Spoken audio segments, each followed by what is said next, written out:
My father actually, he was born in India and then he migrated to Karachi.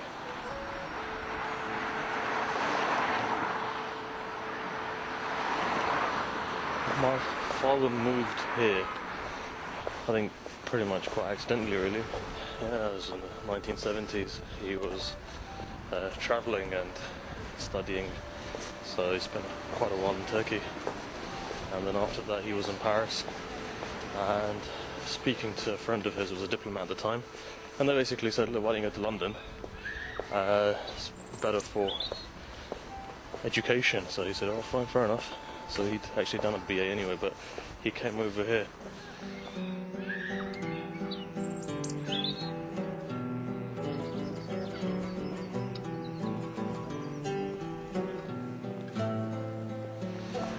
My mother, she was actually here from the 60s probably, I think yeah, around about the 60s. So she went to school here and did most of her schooling in this country. So I think she would probably be recognized as a British. My mother and father are both of actually ethnic Azeri origin probably. And hence probably the light complexion. So father's actually Kizilbash, so they were probably in Iran in the time of the Safavids. So they went, I think my mother's parents, they went after the demise of the Safavid government itself. I think they were in the time of the Khaja as well, and then they migrated over. What for, I probably presume is trade. My father's side, his mother's side is Safavid anyway, so 10th or 11th descendant of Shah Abbas. And father was actually from Ardabil, his ancestors were there, and they were also part of that army, Safaviyan.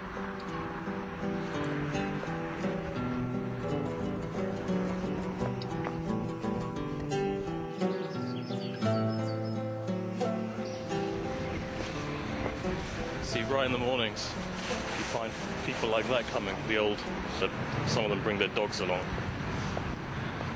But anyhow, it looks very nice in summer.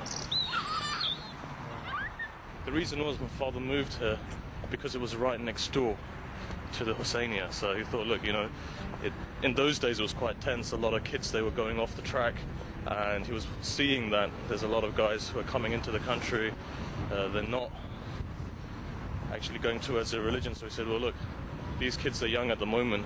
If we get this system going whereby we're right next to the mosque, every Thursday nights we can go there, every kind of birthday of the imam or the shahada or something like that, we can go there, it'll probably be a lot better. So that's what he really introduced, and I remember from a very early age we would go, and it's quite good for us actually. Say the shahada is somebody who's appealing to every single member, and it really makes no difference what race you are, sect you are, ethnicity you are. We looked at yesterday in the 20th century, various people from various denominations who have been inspired by him. So today we see that on the day of Ashura we find Sikhs in London coming to the commemoration of Sayyid al-Shuhada.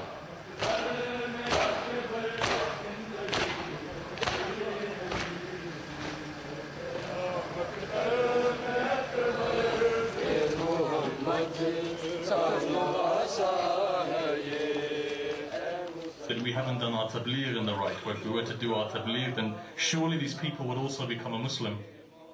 But the one thing that we have given them is hope, light in their heart. They understand this. Any single person who has light in their heart or acknowledgement for Sayyid al-Shuhada, they'll come back onto the path again. South London has a very, very strong history of Saturday school, madrasa. And there was a time when they said that this madrasa that you went to is probably the strongest in the Western world. So the products of this school itself are quite religious.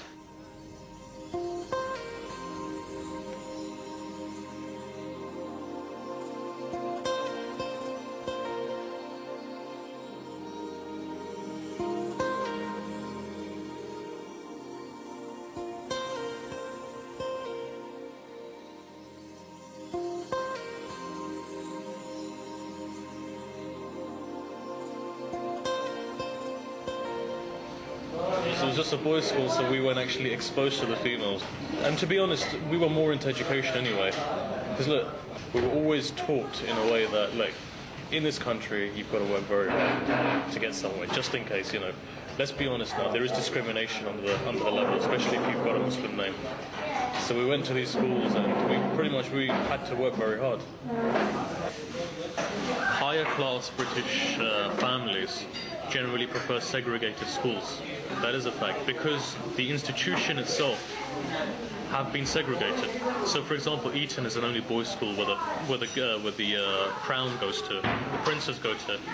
Harrow and Eton both are segregated. St Paul's is segregated. Dulwich College, for example, is segregated. So the old institutions, which are 400, 500 to 900-year-old schools, they have been segregated.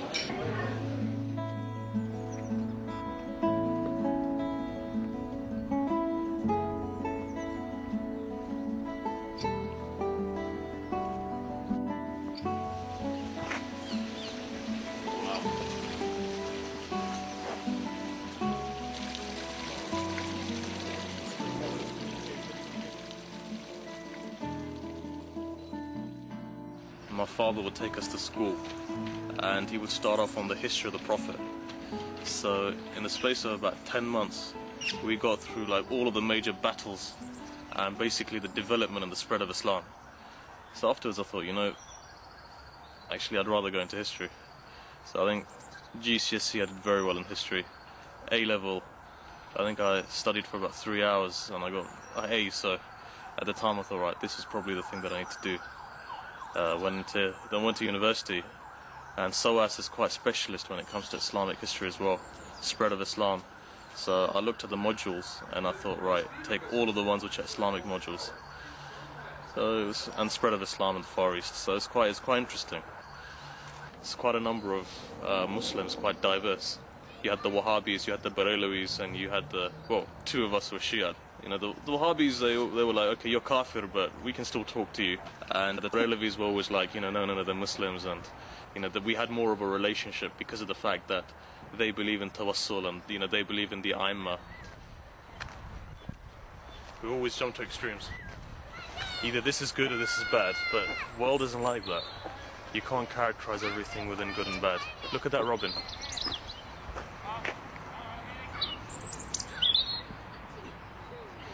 دانشگاه که رفتم، دانشگاه لندن سوئیس بودم. بعدش فوق لیسانس، بعد BPP رفتم، فوق لیسانس هم گرفتم. BPP لو سکول حقوق، بعد حقوق خوندم.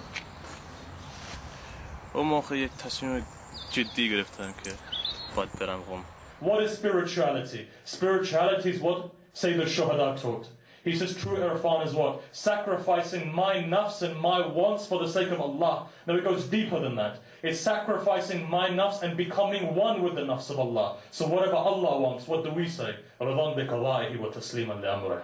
We put our heads down towards the amr of Allah. 14-15 سال بودم ما رفتیم قم.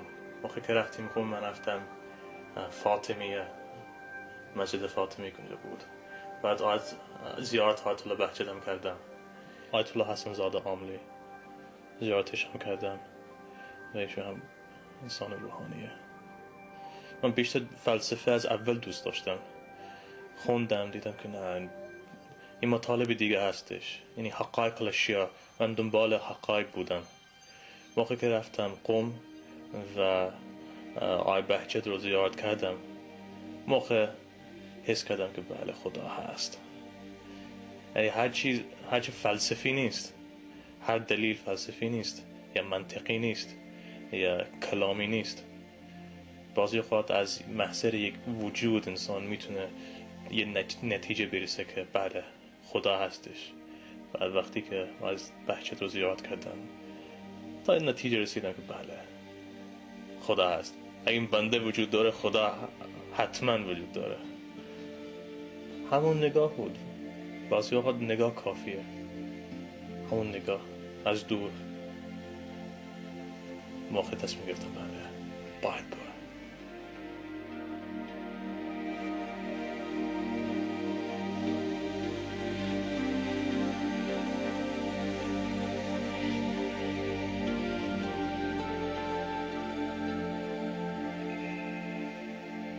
پدرم گفت که اول دیپلم بگیر بعد دانشگاه باشه. دیپلم هم گرفتم، رفتم دانشگاه، فوق لیسانس خوندم، بعد لیسانس فوق لیسانس. بعدش گفت بله آمادم، رفتم قم. موقعی که رفتیم قم اول 2-4 ماه بله خیلی سخت بود واقعا، چون قم ما از لندن اومدیم قم. موقعی که قم دیدیم یکی آب پر نمک بود، ولی بعد 6 ماه من خودم حس کردم که بله من اهل قم هستم و یه علاقه عجیبی به قم داشتم، مخصوصا حضرت معصومه. بعد قمی شدم.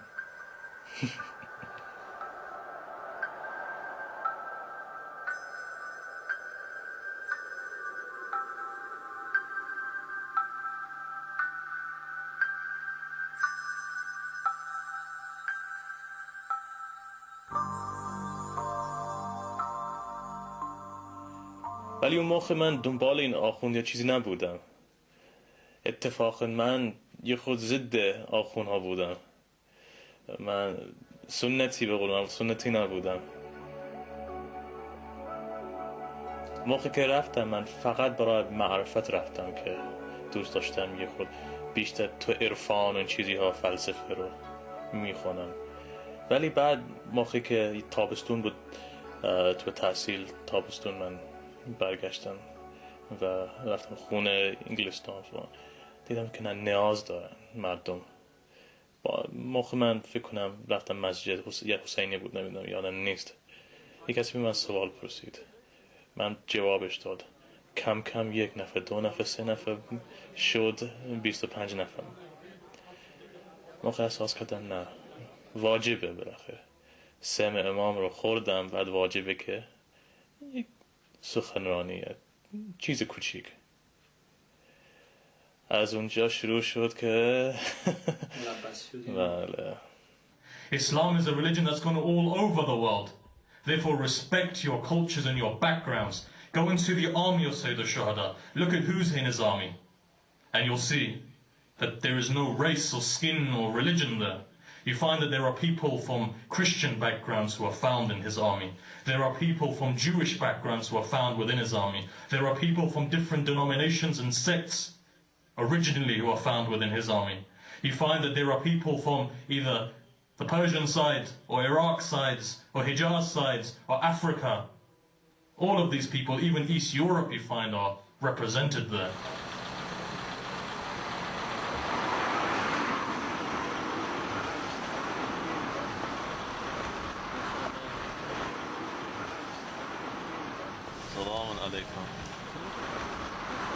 The time is midnight and I'm here with the youth to buy milkshake, and our conversation is running very strong and we're discussing topical issues and current issues, especially those issues which are necessary and related with the youth.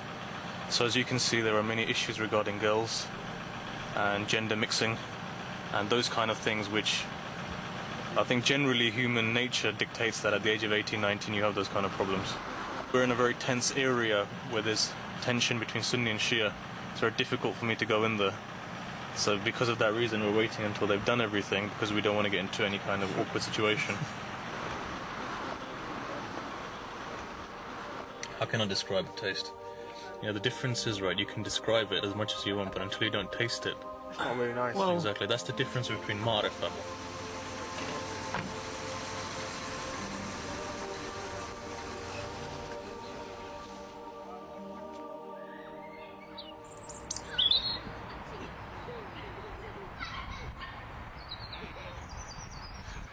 We're in Birmingham at the house of a very good friend of ours, and we're staying over because we had a lecture last night, and as you know, finished very late, so after 12:13 we were up until the early hours of the morning, and for that reason it looks like the out of bed look today.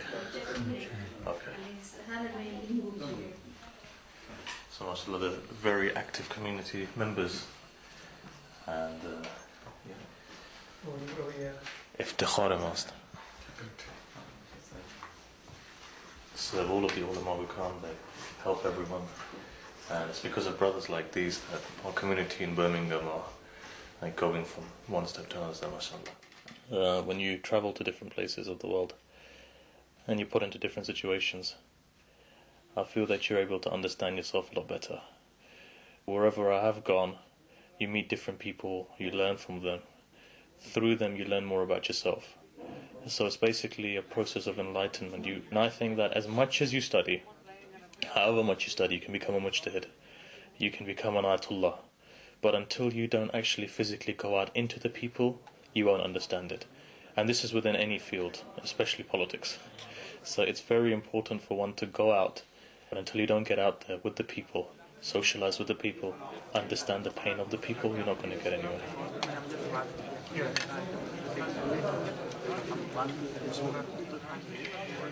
تو غرب دیدم که معمولاً بچه ها تشنن،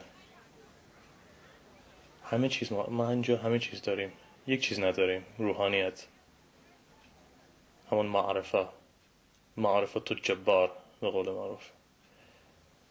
و دیدم که 90% همه دنبال این چیز هستیم، ولی متاسفانه الان ما مبلغ زیاد نداریم و این هم یک مسئله هست. مثلا الان فکر نکنم بیشتر از 10-15 مبلغ داریم به انگلیسی، بله، که تو زبان مسلطن یا اصالتا انگلیسی هن. یک مثلا پاکستانی، هندی یا ایرانی، عراقی که اصالتا عراقیه و انگلیسی هم بلده ولی زبان مادریش نیست، اون اصلا نمیگذاره، چون لهجه فرق میکنه، فرهنگ هم فرق میکنه.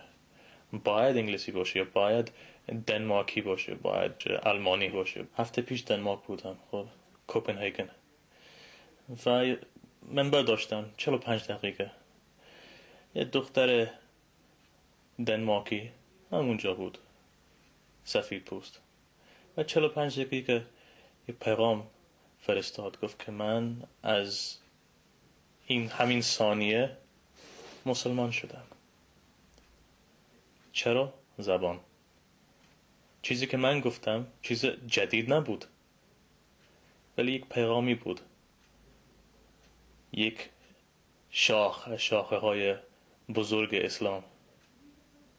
ولی چون من یکی زبان بلدم، دوم فرهنگ رو میشناسم، و سوم این پیغام امام حسین واقعا یک وزن داره، یک نعمت بزرگه.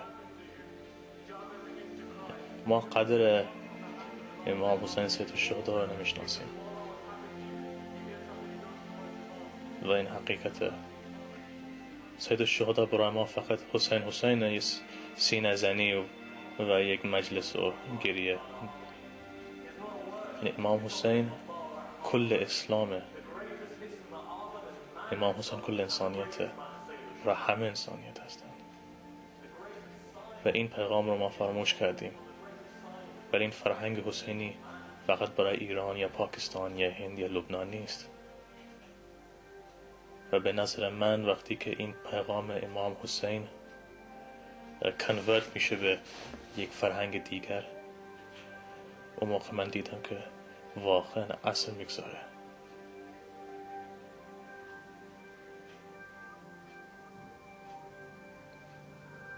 نمیدونم، تجربه خودمه، واقعا چیز توش هست، انقلاب. ولی نه انقلاب که ما میبینیم، انقلاب قلبی، انقلاب عشقی، یک روابط با اندرون ما داره. One by one they left their tents, they laid their life, they paid their debt. Even though I was not there, I could picture as if students were with their favorite teacher. And when you stood and told them, please, you should leave me, they stood and gave speeches that were legendary.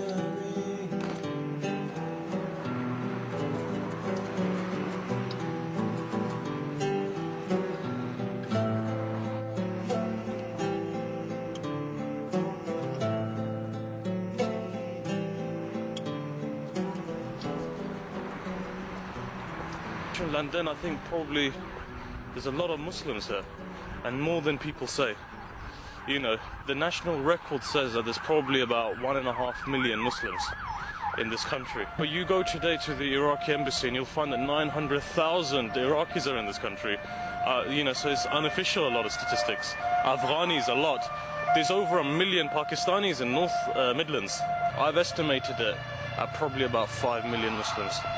After having done the research and independent researchers from different areas, from the north, from the south, we're looking at about 5 million Muslims. And for some reason, it doesn't show in the statistics. But I would say that probably about 20% of them are Shia.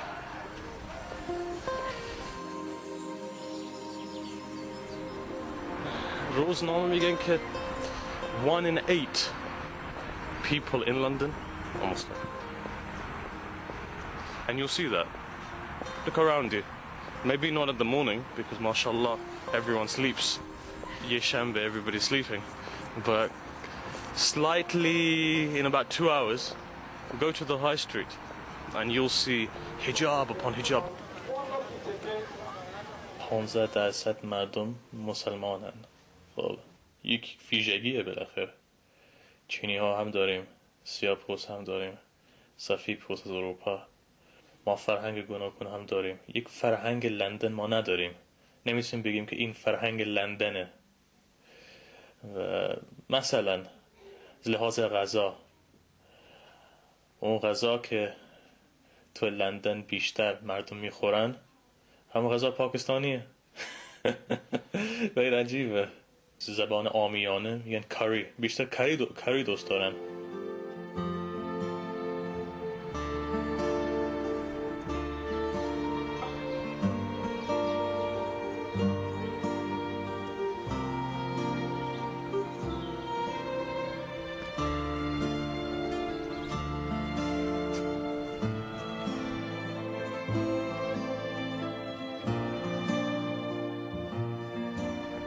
I don't know how they extract mineral water, but there seems to be water in here still. It's closed now, but anyway. So this is dating back to the rise of the school of Isfahan, probably, with Mir Damad and Allah Sadra. So that is history now. So this in itself does have origins in these. We could probably trace this back to Nasiruddin Tusi. تهران رفتم مشهد، شهرهای دیگر. فقط نصیحت من اینه که فرهنگ خودتون داشته باش، دنبال فرهنگ مثلا غرب نرو. این رو دیدم از لباس و حتی ما که اینجا متولد شدیم و زندگی میکردیم، از لحاظ همون فرهنگ انگلیسی ما نداریم. موقع رفت تهران ما دیدم اینا غربی تر از ما هستیم و اتفاقا من زیاد دوست ندارم، چون بالاخره ایران یک فرهنگ قدیمی داره و ویژگی ایران همینه که از نمیدونم 2000 سال یا نمیدونم چند سال این فرهنگ رو، یعنی ملت ایران این فرهنگ رو حفظ کردن. بعد مهمه اینه که همون فرهنگ رو باید ادامه بدید. بالاخره ما مهاجریم و اسلاممون رو حفظ کردیم، پس یه فرهنگ هم داریم که خب فرهنگ شرق نیست، ولی ما یک فرهنگ در این ایام 50 سال که هستیم اینجا ما درست کردیم و این فرهنگ طبق اسلام بالاخره. پس اون اسلام که ما داریم ما حفظ کردیم. ما کم کم سوی اسلام میریم و تو شرق آنها کم کم دوری از اسلام اختیار کردن. به قول آیه مطهری یه ما حدیثی داریم که آخر زمان خورشید از غرب طلوع میشه